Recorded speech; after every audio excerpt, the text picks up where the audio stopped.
Hello, good morning. Mission competition classes Kanpur में आपका फिर से स्वागत है। हम पढ़ रहे थे कोशिकांग में हमने पढ़ लिया था माइटोकॉन्ड्रिया, लवक, गोल्गी काय, और हम पढ़ चुके थे लाइसोसोम, साथ ही हमने अंतःप्रद्रवी जालिका के बारे में पढ़ लिया था। अब हम पढ़ेंगे नेक्स्ट कोशिकांग जो है राइबोसोम, और ये हमारा अंतिम कोशिकांग है राइबोसोम। तो जानते हैं राइबोसोम के बारे में। पहली इसकी विशेषता है कि ये कोशिकांग झिल्ली रहित कोशिकांग है। हमने अभी तक जितने भी कोशिकांग पढ़े सारे उनमें या तो दोहरी झिल्ली थी या फिर एकल झिल्ली थी। जैसे माइटोकॉन्ड्रिया था, लवक था, दोनों में हमने देखी थी दोहरी झिल्ली थी। और इसके बाद में एक था गोल्गी काय, लाइसोसोम, साथ ही अंतःप्रद्रवी जालिका जिसमें झिल्ली थी, एकल झिल्ली थी। अब ये वाला जो कोशिकांग है इसमें झिल्ली नहीं पाई जाती, यानी कि यह झिल्ली रहित कोशिकांग है। अब इनके खोजकर्ता हम देख लेते हैं। तो राइबोसोम की जो खोज की थी जंतु कोशिका में तो की थी, पैलाडे नामक वैज्ञानिक ने की थी, और जो पादप कोशिका थी, पादप कोशिका में की थी रॉबिन्सन ने, रॉबिन्सन ब्राउन। तो आपको ये याद रखना है, दोनों का अलग अलग याद रखना है। पादप कोशिका में किसने की थी? रॉबिन्सन ब्राउन ने की थी, और जबकि जंतु कोशिका में की थी पैलाडे में। अब हम देखें कि जो राइबोसोम है ये किससे बना होता है। तो राइबोसोम बना होता है किससे? आरएनए से बना होता है, साथ ही प्रोटीन से बना होता है। अब आरएनए क्या है? जो आरएनए है, राइबोन्यूक्लिक अम्ल है, ये हम इसको देखते हैं 3 टाइप से, कि एक इसमें रहता है एम, एक रहता है टी, और एक इसमें रहता है आर। तो एम क्या होता है? एम होता है मैसेंजर, टी का अर्थ होता है ट्रांसफर आरएनए, और ये होता है राइबोसोमल आरएनए। जो मैसेंजर है ये सूचनाओं का आदान प्रदान करता है। टी ट्रांसफर, ये ट्रांसफर करता है किसका? न्यूक्लिक अम्ल का। और जो राइबोसोमल टाइप है ये करता है प्रोटीन का संश्लेषण। तो आपको याद रखना है कि राइबोसोम किस प्रकार का आरएनए है या किस प्रकार के आरएनए से बना हुआ है। तो ये बना होता है आर से, राइबोसोमल, जो करता है प्रोटीन का संश्लेषण करता है। अब राइबोसोम के आप कार्य देखिए। तो राइबोसोम का महत्वपूर्ण कार्य है प्रोटीन संश्लेषण में सहायक, यानी कि प्रोटीन का संश्लेषण करता है ये राइबोसोम। और हमने देखी थी अंतःप्रद्रवी जालिका, तो उसमें एक थी खुरदरी अंतःप्रद्रवी जालिका थी, उसकी सतह पर भी राइबोसोम पाए जाते थे, और वो क्या कार्य करते थे? प्रोटीन का संश्लेषण करते थे। तो इसका कार्य क्या है? ये करता है प्रोटीन का निर्माण करता है। कौन? राइबोसोम। जो राइबोसोम है प्रोटीन का निर्माण करने के कारण ही इसका एक उपनाम है, इसको बोला जाता है प्रोटीन की फैक्ट्री, या इसका एक और है प्रोटीन का कारखाना। अगर आपसे पूछा जाए प्रोटीन की फैक्ट्री किसे कहते, कारखाना किसे कहते, किसको कहते? राइबोसोम को। क्यों कहते हैं? कारण क्या है? क्योंकि ये प्रोटीन का संश्लेषण करता है।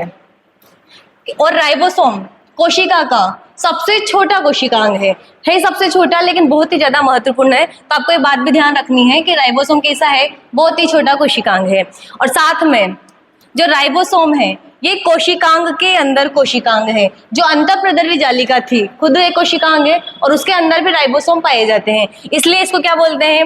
राइबोसोम को कोशिकांग का कोशिकांग भी कहते हैं।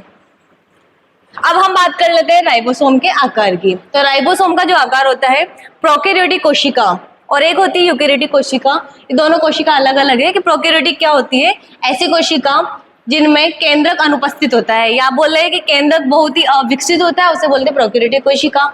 इसमें श्वसन की जो संरचना होती है वो मेसोसोम होती है, जबकि जो यूकेरियोटिक होती है इसका केंद्रक विकसित होता है।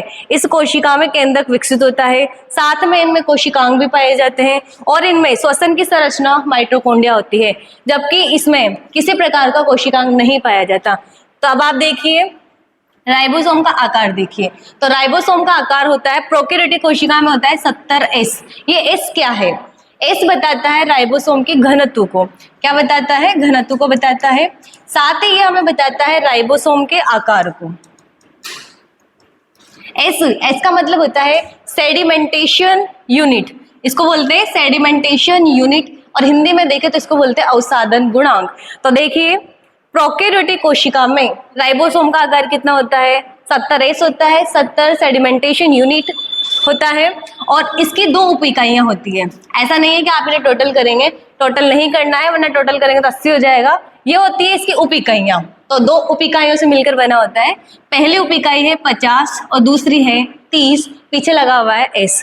इसी तरह आप देखिए यूकेरियोटिक कोशिका में जो आकार होता है वो होता है 80S प्रकार का राइबोसोम होता है और इसकी भी दो उप इकाइयां होती है, एक है 60S और एक है 40S। इसके साथ आप देखिए माइटोकॉन्ड्रिया, हमने दो कोशिकांग पढ़े थे, माइटोकॉन्ड्रिया और लवक। उनमें एक बात देखी थी हमने कि माइटोकॉन्ड्रिया और लवक में स्वयं का डीएनए होता है, साथ ही राइबोसोम भी होता है और इसी कारण हम इन दोनों को अर्धस्वायत्त अंग भी कहते थे। तो वही बात यहाँ पर कि जो माइटोकॉन्ड्रिया है और लवक है, इनमें राइबोसोम पाया जाता है। किस प्रकार का? तो इनमें होता है 70S प्रकार का राइबोसोम होता है। एक बार इसके बारे में भी देख लेते हैं कि जो एस है, एस को बोला जाता है सेडिमेंटेशन यूनिट, हिंदी में इसको बोलते हैं अवसादन गुणांक, जो क्या बताता है हमें? ये बताता है राइबोसोम का घनत्व और राइबोसोम का आकार बताता है। साथ में आप एक और बात याद रखना कि जैसे कि हमने देखा 80 वाला 80S, इसके दो भाग है, 60S और एक है 40S, ठीक है। और एक हमने देखा अभी 70S, जिसके भी दो है, 50S और 30S, दो उप इकाइयों से मिलकर बना है। तो ये जो दो उप इकाइयां होती है, ये दोनों उप इकाइयां आपस में जुड़ी होती है। तो अगर आपसे पूछा जाए कि दोनों उप इकाइयां आपस में किसके द्वारा जुड़ी होती है, तो ये जुड़ी होती है मैग्नीशियम के द्वारा। आपस में दोनों उप इकाइयां जुड़ी होती है मैग्नीशियम तत्व के द्वारा ही जुड़ी होती है। तो यह है राइबोसोम के बारे में सामान्य जानकारी। अगर आपको वीडियो अच्छी लगी हो तो लाइक, कमेंट, शेयर जरूर करें और हमारे चैनल को सब्सक्राइब करना बिल्कुल ना भूलें। Thank you.